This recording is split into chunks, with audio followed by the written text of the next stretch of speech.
I know what you're wondering. What is true and what is false?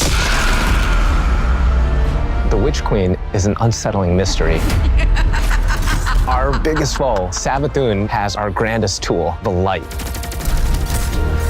It's paying off narrative threads that we planted way back in Destiny 1. I'm here to protect humanity. How do we stop this? The stakes in the universe are rising, and it's the greatest challenge that we've ever faced. We're shedding that dogma of light equals good, darkness equals bad. We're really entering the mists and trying to discern what's in front of us and what's lurking just underneath the surface. What is your truth now? There are a lot of bombshells in the Witch Queen narrative. And that's just scratching the surface of what we're going to get into this year.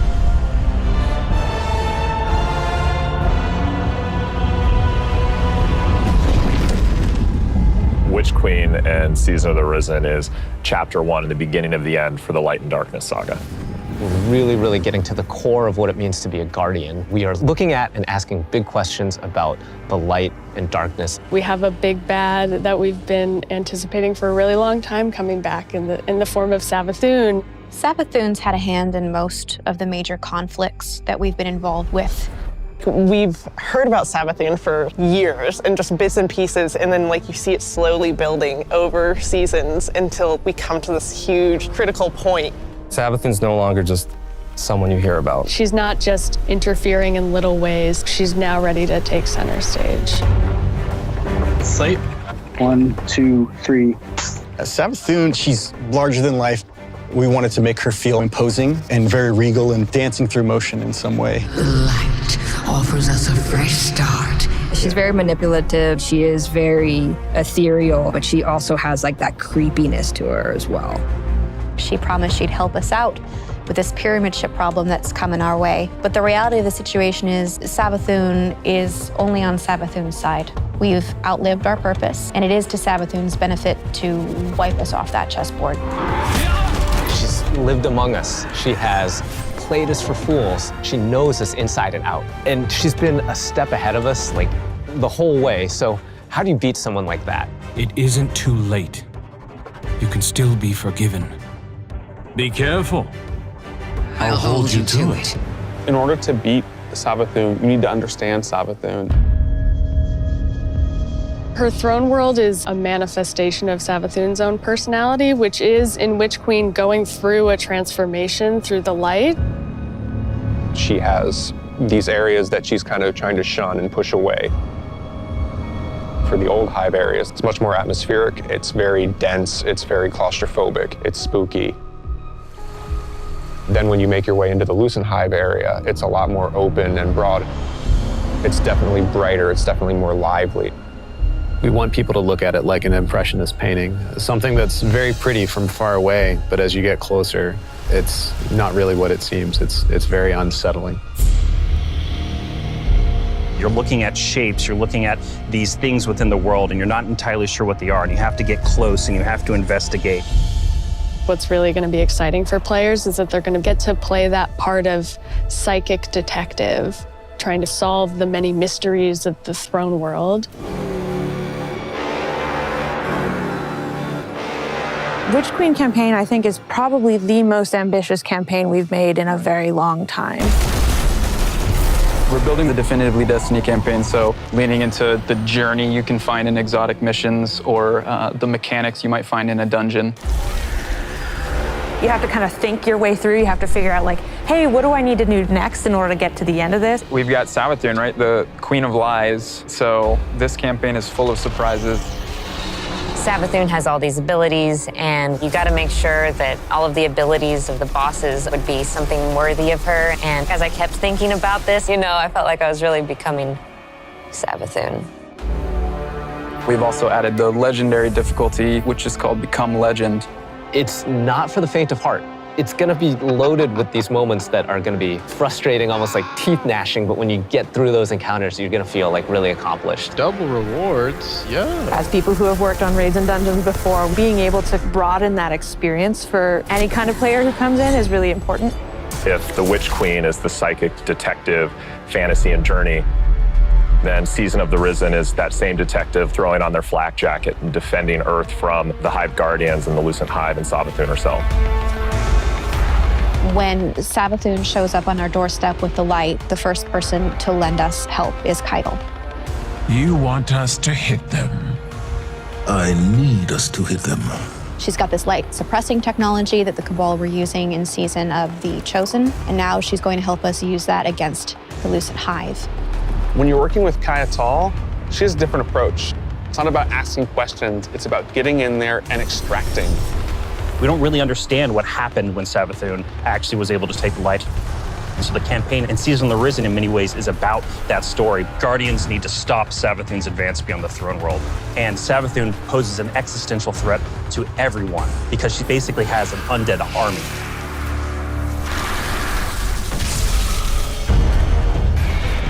In fighting the Lucent Brood, this isn't our first time in the game fighting other light bearers, but it is the first time that we'll be facing other light bearers that have much more relentless motives.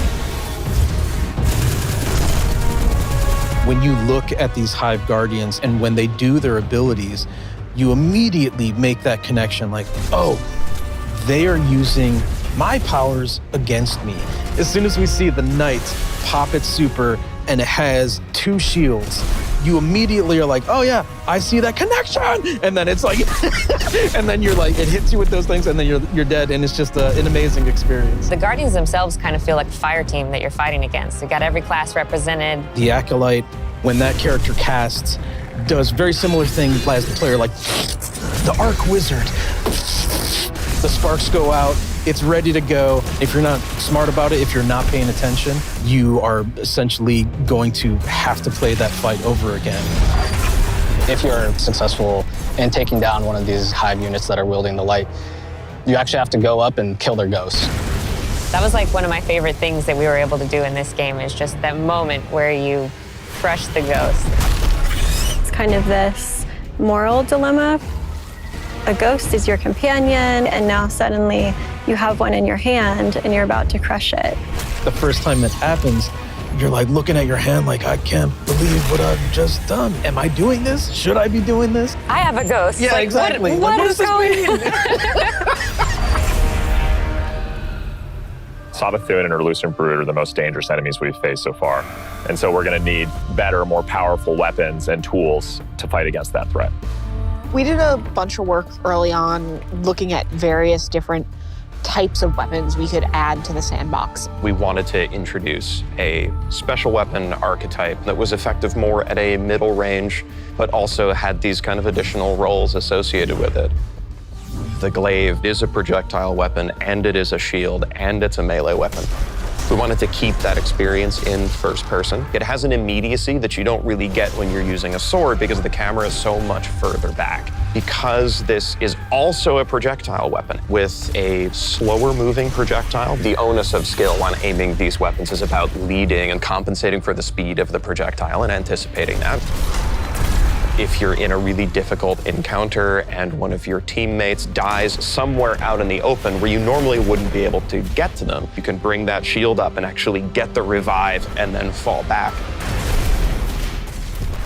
Glaives originate with Savathûn trying to steal an extremely powerful weapon for her own use, and players will use the weapon crafting recipes that they find throughout the campaign in order to reconstruct this incredibly powerful and incredibly ancient weapon.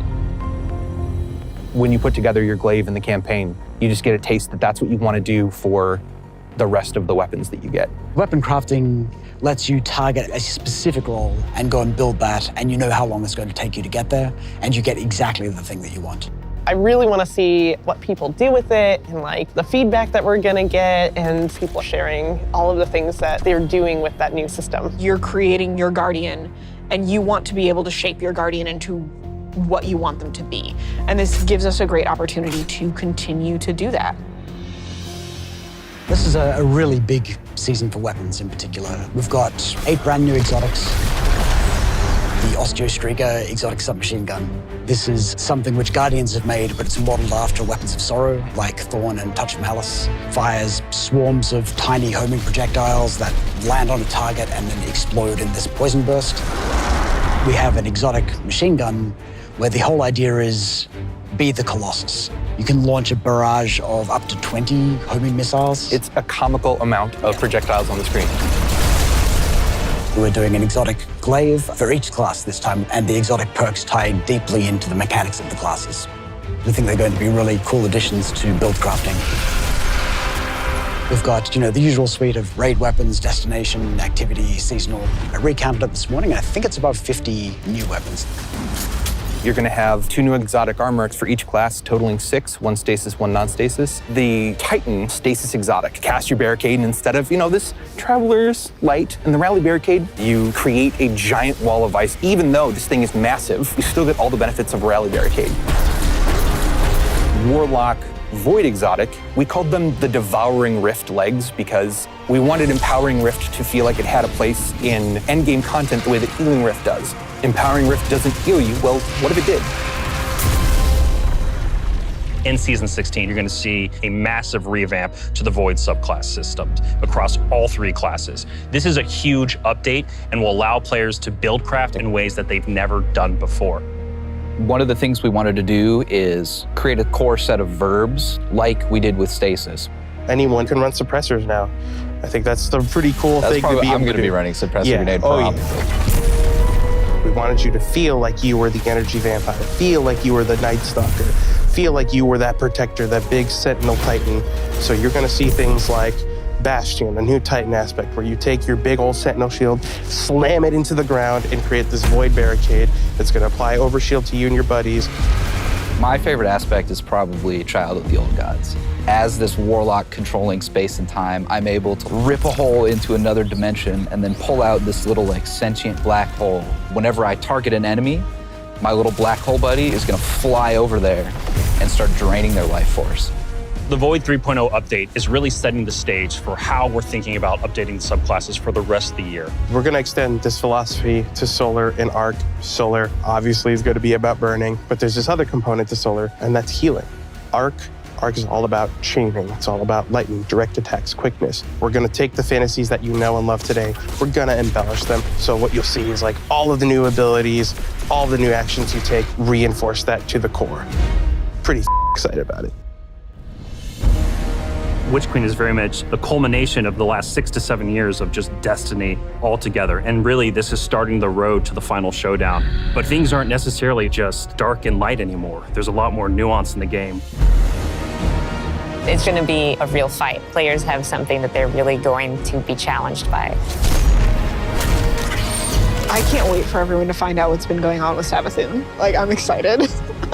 You Guardians are so clever, aren't you?